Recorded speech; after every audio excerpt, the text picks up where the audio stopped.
I got a question for you, Twitch. We were watching the 25 best years of Moto World of X Games video, and the World of Moto went from like, can you land it, to like, how clean can you make it look?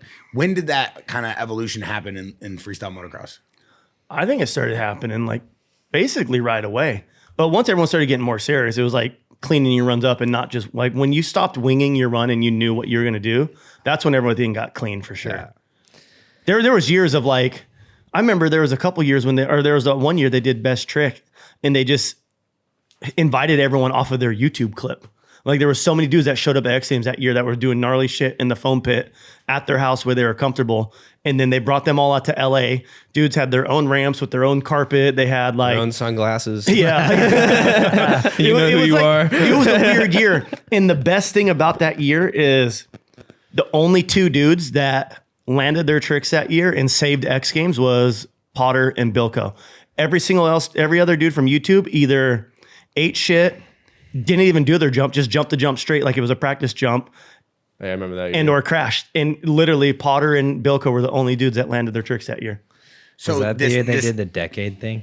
It kind of just started getting so gnarly that only the dudes that were going to be good enough to add style were the ones still doing it. Yeah. It's kind of like, it's more like it just elevated to that point.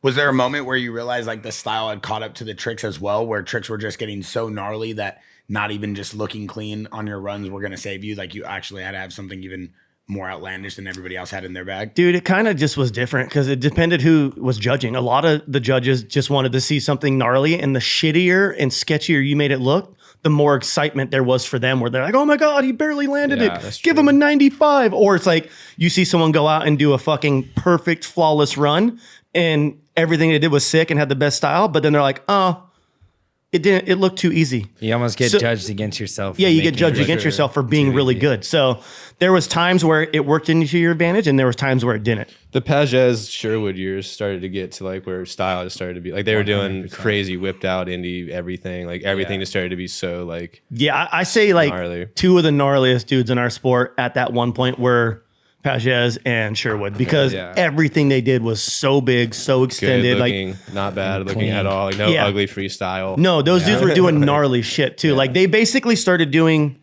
every single trick that was ever done for a best trick, where you go out and you do it once in their freestyle run, all of them together doing 16 gnarly I watched tricks. that Pages run, like the best run ever, whatever. It's like from one of his X Fighter ones the other day, and he had like fronty 3, like I mean, so I was like, dude, flares, I would suck to be like, I gotta do all of this right now. Flares, like, double flips, fucking like, dude. And I saw he quit riding freestyle for a little bit, and I saw lately he's been back in the foam pit. In the pit, dude. So it's like, I wonder what he has up his sleeve or what he's gonna do, because that dude he's still to this day one of my favorite guys to watch ride. The foam pit clips have been. Why is he your favorite? He's just so inventive. Like he just does shit outside the box, and he just rides by himself. Like, and he's seen his brother get fucked up, barely been able to walk, like relearning how to walk. Like him and his brother have had some gnarly injuries, and he's still just going at it, like just having fun because he loves to ride his motorcycle.